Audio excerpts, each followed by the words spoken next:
I'm always pleased to be able to introduce the Ion speaker. This service is just built around it. The light and the oneness, the special readings that we have always talk to us about the oneness and the light and near-death experiences. And nearly every near-death experience, you find the individual talks about seeing the light of God, seeing a light going to a light and finding some divinity. Maybe it's Jesus, maybe it's Mary, the mother of Jesus. And then the oneness. Once you get there, there's always that oneness and oneness and oneness. And if we could only really truly understand and live that, there'd be no war. There'd be no war because we're all one. And Tamara is going to talk more about that, talk more about Jesus. Tamara Richardson, our speaker today. Southern Bell Medium. Yesterday at the ARE, she had some 35 people that she had in a medium, gave channels and interpretations to, and had them talk to their past loved ones who are on the other side. And she's very gifted, a Southern Bell Medium. She comes from Southern North Carolina. And she's an ordained minister from the American Association of Ordained Ministers. And she is now a speaker at IONS, and this last year especially, she really rocked the place. Her energy, as you will very quickly see, is just wonderful. Tamara Richardson.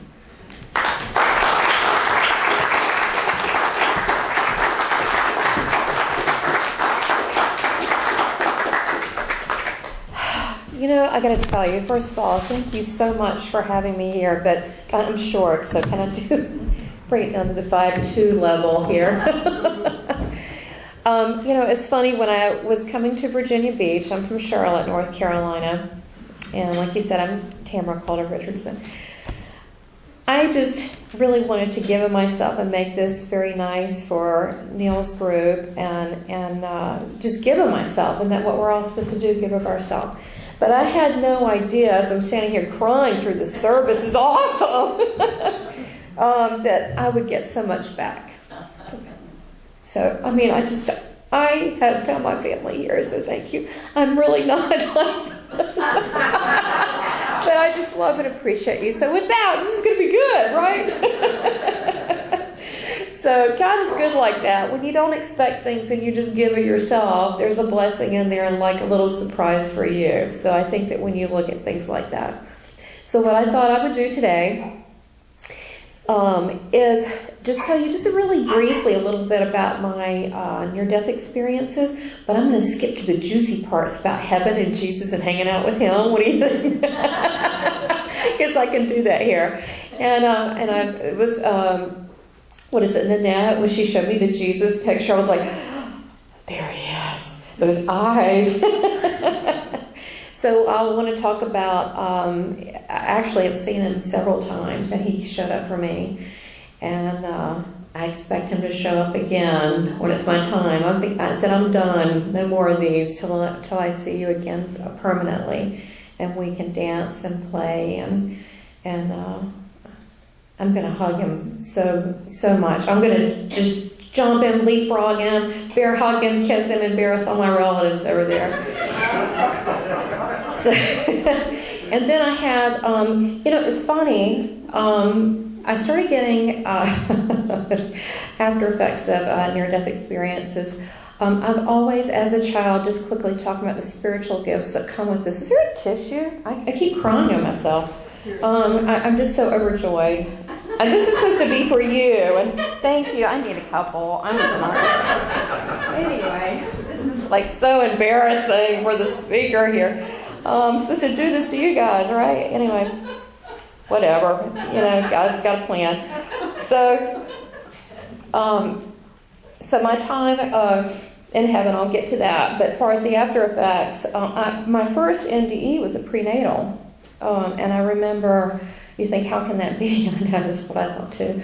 So my mom was very young, and at the time, I'm not going to go into it too much, but she was very young, and I didn't quite make it. I'm just going to leave it. I'm going to be respectful, okay? I love my mom very much, but I could see everything. I could hear the dialogue. I could see what's going on, and I really didn't care. I'm just, we are. God is. So I still existed, so it didn't really matter.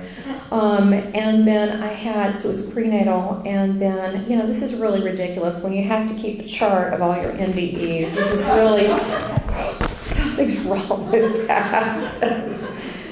Oh my God, I need a drum roll after each one.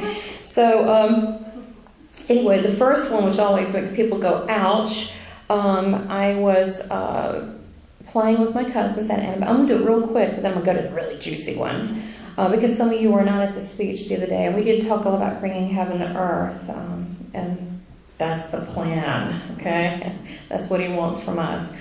It's right in the Lord's Prayer, bringing heaven to earth. So anyway, when I was 3 years old, I was playing at a beautiful antebellum house. I don't know why there was a nail there, but a nail went through my head. And it sounds like a dog in here. Is that me, or did you hear that too? What was that? Oh, okay, a baby dog. Okay. And but a nail went through my head, and it was like that for 2 years, which explains a lot. People say, what's wrong with you? You got a hole in your head? Yes, I did have a hole in my head. But what happened was I basically passed out because I was bleeding. And there was an angel about 8 foot over my head that was healing me, and it was grandiose. It was not human, and I believe it to be my guardian angel, Uriel. And I saw all these spirit beings come into the home, and it was like more than I knew. I mean, you're 3 years old, but they were like, there was a few, and then more and more, like hundreds. And then I heard the voice, this is not your time, you have much to do. So they were like, okay, we're leaving. So they started taking it, pop, pop, pop, pop, they started leaving. And so I would say right about then on, I would always see spirit people, and I couldn't control it.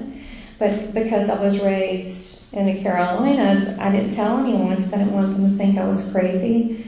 But they were people I knew, so it wasn't too weird at first. And then your people started showing up. I'm like, who are these people? But the next one was the next year. I mean, it's just like in sequence. And I was, and it was a car wreck. It was snowing, and anyway, it was my mom. She was dating my stepdad at the time, and he skidded out. They were having a bit of an argument, and they hit a tree, and I got wedged in my body, which I was 4. It got, it was before car seats. Remember that? Now by law you have to have that, but it was. I was wedged in. It was like a Pontiac. I was wedged in that area. And as a matter of fact, my face was shattered. And my nose in particular, it just really affected my nose. And so I had a couple surgeries later to remove cartilage, like in my 20s and stuff. And that was 4 years old. I kept removing cartilage. So, and I, of course, had sinus issues and so forth. But I actually went through the tunnel on that one. I was disoriented. I was cold, and I felt wet.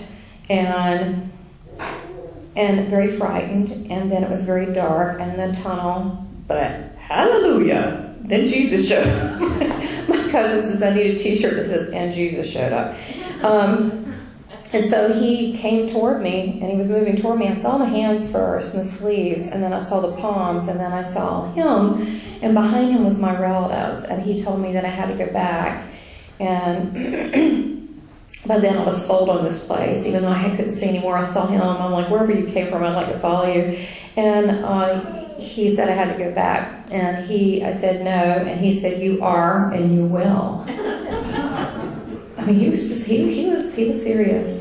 And then he goes, but I'll always be there. So he kind of softened it like that. I was like, okay.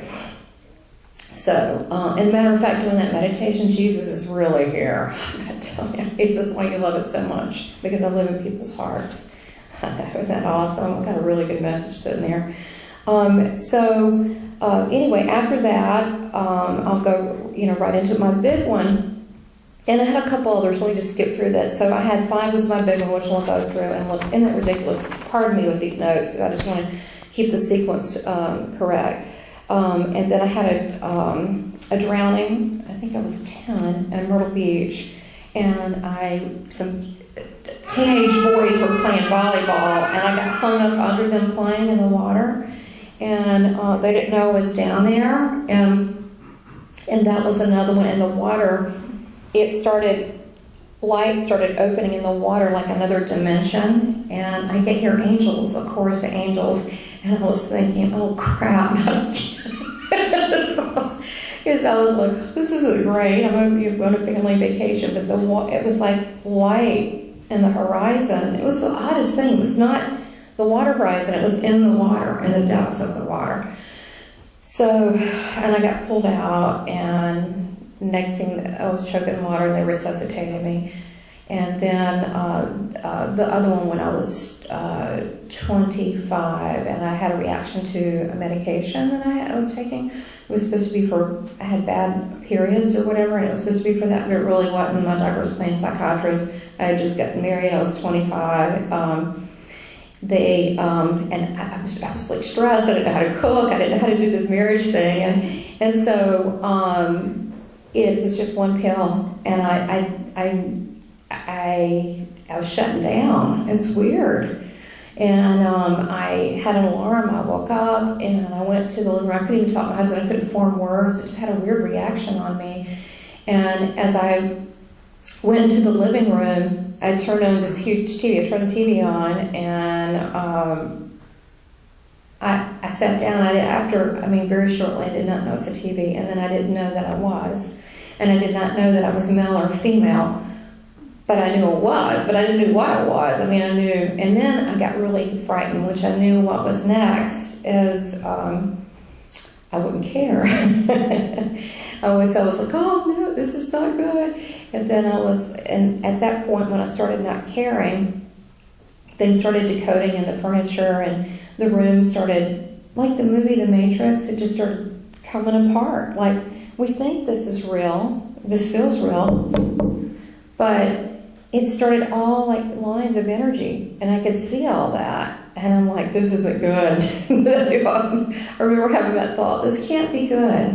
And then I remember being in space, and I was exterior, and then I started going, and I said, I can't go too far. So I took my finger, and so I could move and push myself back in my body, because I thought, okay, I still have my head, it's attached, that's good.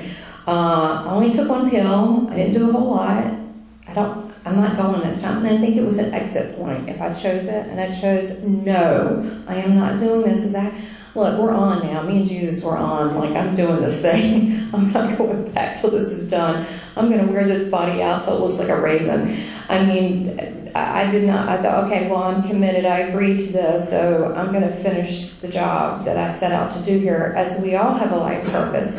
So to go back to the one that, and they're all really cool, and I do have different dimensions that show up in different time periods overlap to my near-death experience, but the one that I guess is favorite to me is when I was 5. I was 5 years old, I lived in Cary, North Carolina, and my mom married the guy she was dating. We moved to Raleigh. He was an editorial announcer at a radio place. Anyway, we were there. I'm before first grade, and I got really bad strep throat. And during that time, they did not take me to the hospital. It was like 101.9, and it just kept getting higher. It was a couple days, and I guess she thought I was going to shake it loose or whatever. And it got to the point one night, and I remember what was on TV, what the room looked like, everything, what was being said. It's a Carol Burnett show. That's what it was. It was a skit. I remember the skit, everything. And it was odd, because I started losing caring about the environment that was surrounding me. But I was a little kid, so I didn't really understand. But I had my breathing became shallow. Long story short, they took me to the emergency room finally after arguing. They don't have any money, but my grandparents had a lot of money. They could have figured that out. But they ended up taking me. But it was during the night of Martin Luther King got shot, so it was curfew. You could not go out after 10 p.m. I don't know if I remember that, but you couldn't do it. So we had to get special permission to get through. And on the way to the hospital, Rex Hospital in Raleigh, I died. And I was above the car, watching everything, kind of like an observer. I really didn't have any emotion attached to it, quite honestly. I was just watching. And it was it was kind of dry. I was just watching. And I could see the fires in the background and what was going on, and I could see up ahead the barricades.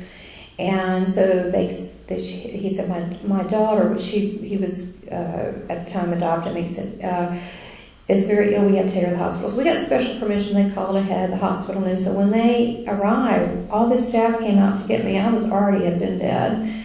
And they were trying to resuscitate me, so while I was being resuscitated, it's funny, my mom or dad never told me this.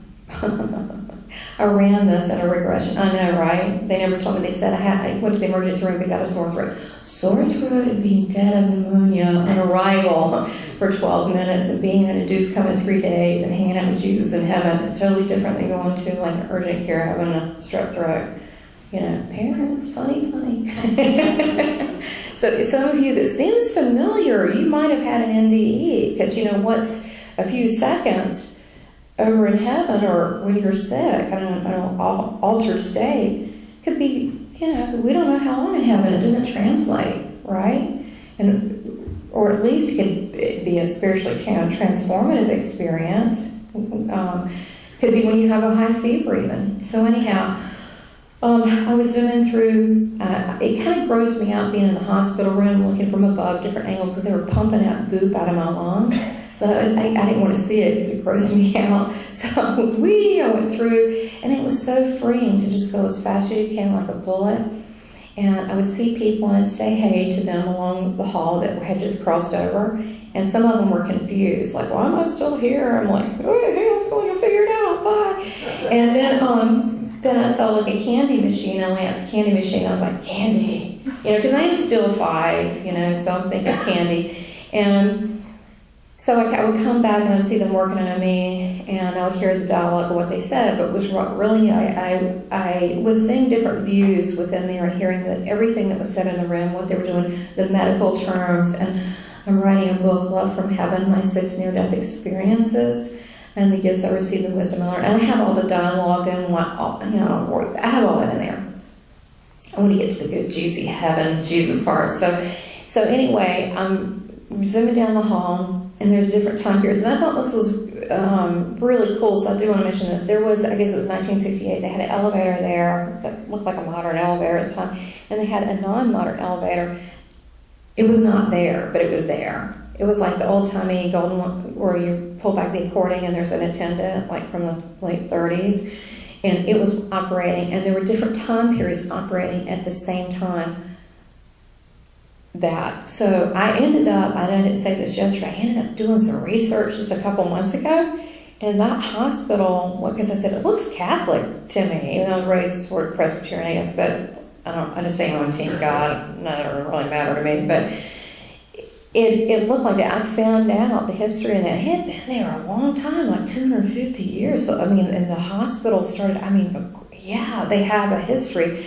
So I saw 2 women that looked like the third, maybe 1934, walking through the hall in their outfits and nursing outfits, saying, hello, little girl, and giggled. And then I saw a 40s, 50s looking cop, and because you can tell by the uniform and the way they talk.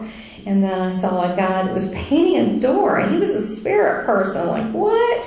He's painting a door, and he goes, it's a dandy day. And I'm like, who talks like that, dandy? You know, but he was a 50s guy, and had his hair slicked back. So there's different time periods. I go back to the room, and now I hear they can't get a pulse. My skin I'm not in the body because I'm like shaking. I don't want to feel it, okay? I don't want to feel pain because pain sucks. So I'm smelling burnt flesh because they're trying to get it going again, me. And there's a Catholic nun in there that's a spirit. And maybe she did this in life to help children. That was her ministry. And she said, blessed are the innocent. And then there was an Hasidic rabbi, but he was Italian. He said, Buonavito. And they were praying over me, and the nurses were crying. Not a good sign. The nurses were crying. So they couldn't, I had been gone for a while, so I didn't really seem to care, quite honestly, but this is the part that I did not want to go back. So I looked down beside me, and a man grabbed my hand. This is where it gets super good. and I looked at him, and I went, "You're that man I talked to?" And he laughed. He goes, "I am." And it was Jesus. And you're like, "How do you know?" "Oh, let me just tell you. It's good." It was him. It's like his presence is amazing. He has the prettiest eyes, and he has great teeth. No one ever talks about how good his teeth is. But like, I don't know, like, because back then I guess people didn't have good teeth, but his teeth are gorgeous. They're just so, he's just so glowy everywhere. And he said, and I looked over, and there were kids playing like in a field, like the roundabout, the merry-go-round where they push around, and then seesaws. And he said, "You have to go back." I said, "Yeah, but like they're here. So like, why do I have to go back?" And so we argued a while, and he said, "I want to show you something from where we were." He showed me my mom crying, and she was beautiful. She looked like this mod, late 60s cool chick with long blonde hair, the little round glasses. I mean, she was cool. And he goes, "She needs you." And I said, "Why? She'll be okay." And he's like, "Because you need to show her love. You came here to show her love." And I said, "Well, I don't know how to do that. How do you show someone what love is?" And he goes, "I don't know, I've been working on that a while." And there's no really right way to do that. And he said, "But you'll figure it out." And right, think about it. You show people love different ways, right? There's never different people. It's hard to, explain how you show love. Some people won't let you show that much love. So I begged to stay. And he said no. He said, however, he said you can stay for a while. And when he'd walk, and I followed him in the grass, and I followed him in the through the meadow, and I definitely felt there was this distinction. It was beautiful, and I'll explain what it looked like. But I couldn't go further at a certain point. I just knew it, and intuitively somehow I knew, like, you have to stay here. You can't go too far. But when he would walk, it's amazing. When he would walk, every blade of grass followed him. Every flower and every petal and every flower followed him, and every leaf of every tree followed him, and all the clouds followed him. He literally was the sun. And it's like, but he's so chilling. He's so easygoing. He like doesn't want to fuss over him, which is really kind of unusual, but he doesn't. And so he said, we can sit a while. And we have this boulder. He said, we can sit. And we sat on this rock. And he said, it was a very beautiful big tree. And he said, we don't eat from this tree. And the fruit looked like red cherries, but kind of in the form of grapes. Because we don't eat from this tree. We respect this tree. It's a living tree. And I was like, okay, I don't really care about the tree. I got questions for you. But I was like, okay, it's an important tree. I get it. And so we went through and we talked about a lot of things, and quite honestly, it's still coming out what he told me, because I don't think I'm meant to know everything or say everything. He wants me to. It's funny. I don't know if you guys realize that, but sometimes God wants you to know certain things at certain times, and then all of a sudden you have full understanding of whatever that is, and that's meant to be that way. And he did say certain things to me, and he said, so he took from his sash, it was from his own threads of his sash, and he said, I want to give you something. And so I went, a toy, because I'm 5, and he thought that was funny. And he goes, no. And he wrapped around my left arm. He said, I wrap you in my love, protection, wisdom. Much is given, much shall give. Through the small things, the big things would be accomplished, and through the big things, the small things would be known. And then he began to say, and I want to make sure I say the exact words, and so let me just make sure. I don't want to go too off of this, because I try to get it as close as it was. It says, keep your trueness. Let my Father's word shine out through you. I remove all bondages from you. You are free, and it is set forth. So whatever you agree upon over there, when we're trying to find our path and our way and our purpose is Him. So I just want to clear that up for everybody. Is God. So you realizing you're an eternal soul, spiritual being that's connected to God, and that's your birthright. If people just realize it's just that simple, And once you realize the greatness in you, then that's where he lies. It's a co-creation, see. We work together, and once people realize that, it's just not that difficult. And however you express that, whether it's through music, or beautiful words, or maybe with hospice care, or whatever you do, or just cook for people. You're a great cook, you know. That love, or that part of God that's in you is in all of us. That's how that's expressed.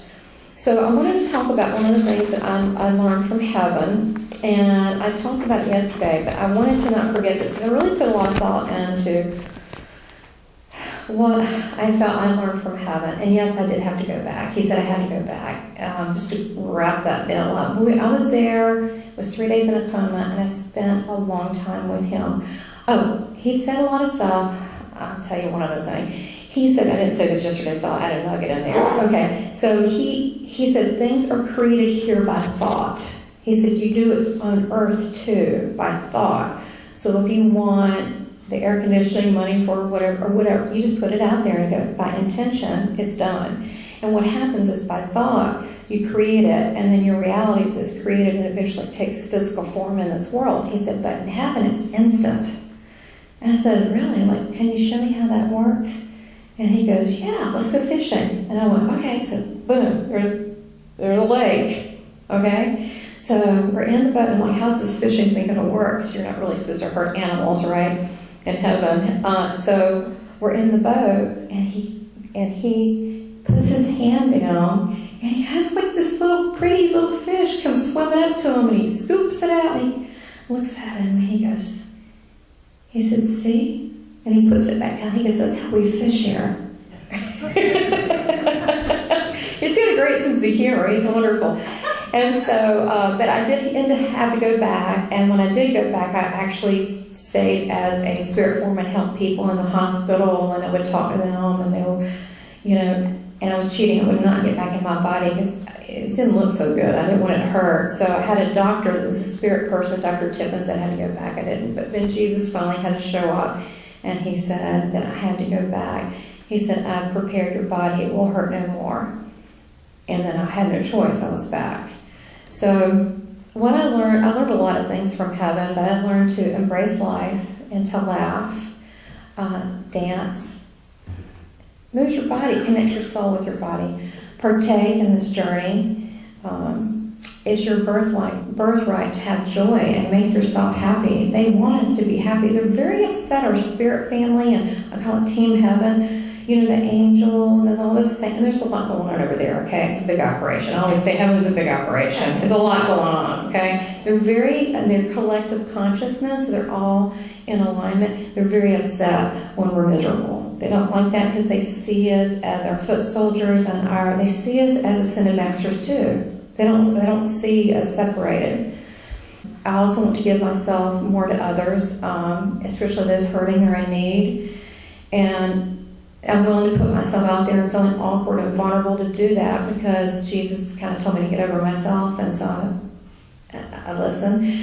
And then the others, I've learned not to really value the materialistic in this world. I used to own an ad agency, and I was chasing the dollar like everyone else. Now I'm just different. I don't care about those things.